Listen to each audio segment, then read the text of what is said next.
Welcome everybody, my name is Brendan Snyder, thank you for joining me. If you're new to my channel and you haven't already hit the subscribe button, I'm attempting to reach my goal of 1,000 subscribers, and if you could click that button, I would greatly appreciate it. Alright, we're going to take a look today at a brand new Pretenders record. It's been 4 long years since the last one alone came out in 2016. This one is called Hate for Sale, and it just came out on Friday, July 17th of 2020. Frontwoman Chrissie Hynde was originally involved in early versions of both The Clash and The Damned. I found that really interesting when I first learned that. But the Pretenders formed in 1978, so 42 long years ago. But the original lineup of the group only lasted 4 years. Their debut album coming out in 1980, and it contained the hit song Brass and Pocket, probably one of the most popular songs that they're known for. It went to #1 in the UK and number 14 in the US, and the album itself was ultimately certified platinum.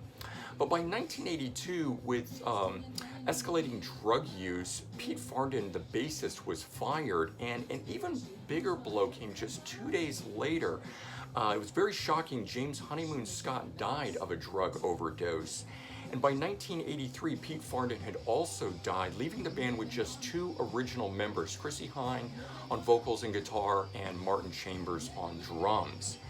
So the band would regroup in 1983, but then over the years they've had many fluctuating lineups, sometimes with Chrissie Hynde being the only original member and just having all session musicians backing her up. The current lineup for this is Chrissie Hynde on vocals and guitars, Martin Chambers on drums, James Walburn on guitars and keyboards, and Nick Wilkinson on bass. And the band has released a total of 11 studio albums now, with this one here, Hate for Sale. And all the music on this is written by Chrissie Hynde and guitarist James Walburn, and it's great to have a returning Martin Chambers on this, as he didn't play on the 2 previous Pretenders releases. And so at 42 years on, Chrissie Hynde, in my opinion, is sounding as relevant and vibrant as ever on this new release. And the last 2 albums, Alone from 2016 and Breaking Up the Concrete from 2008, didn't connect to me. I just felt they were missing that classic sound that makes for a Pretenders album.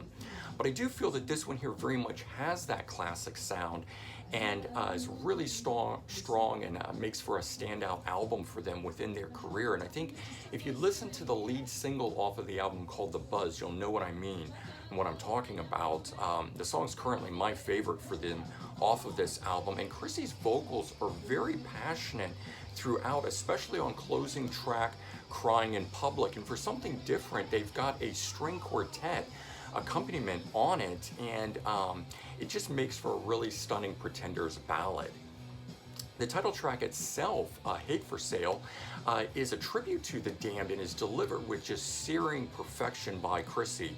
And then another standout track on here is the song You Can't Hide a Fool, which is very soulful both in style and in sound. And so let's take a quick look at this. It's a Digipack cardboard packaging here, and I really like the way that they've done the song, or the album title I should say, as a Backstage Pass type sticker with the word hate filled in there.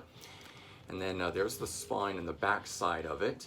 And of course all the track listing is done in various sticker signage type things. If we open it up here, we get another really great shot of the band.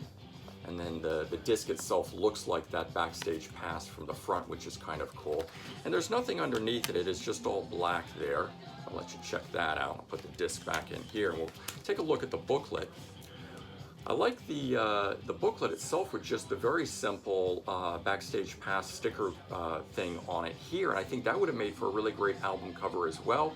But what they went with, I think, is equally as good, so I'm happy either way. You know, sometimes the booklets are better than the album covers, and I always dislike that. But so the inside of this has mostly just lyrics with only one band photo in the middle there, which is really great though, and then more lyrics after that, and just a black background there. But bottom line for this album, it's really good to have the band returning for this one, as Alone was done with all session musicians. And in addition, having Martin Chambers return, who didn't play on the last 2 records. And the album, I think, has the band really sounding revitalized. And Chrissy, in my opinion, is in top form here, just singing to perfection. And I'm really hoping that this one here, that I think sounds revitalized, leads them to producing more material in short succession. Ultimately, I think if you were ever a Pretenders fan in the past at some point in time, this is a good time to return. Check out Hate for Sale. I don't think you'll be disappointed. It's a really great album in my opinion. All right, I hope you guys enjoyed this, and if you did, please remember to comment, like, and subscribe. Let me know your thoughts, and I hope everyone has a great day. Take care. Bye-bye.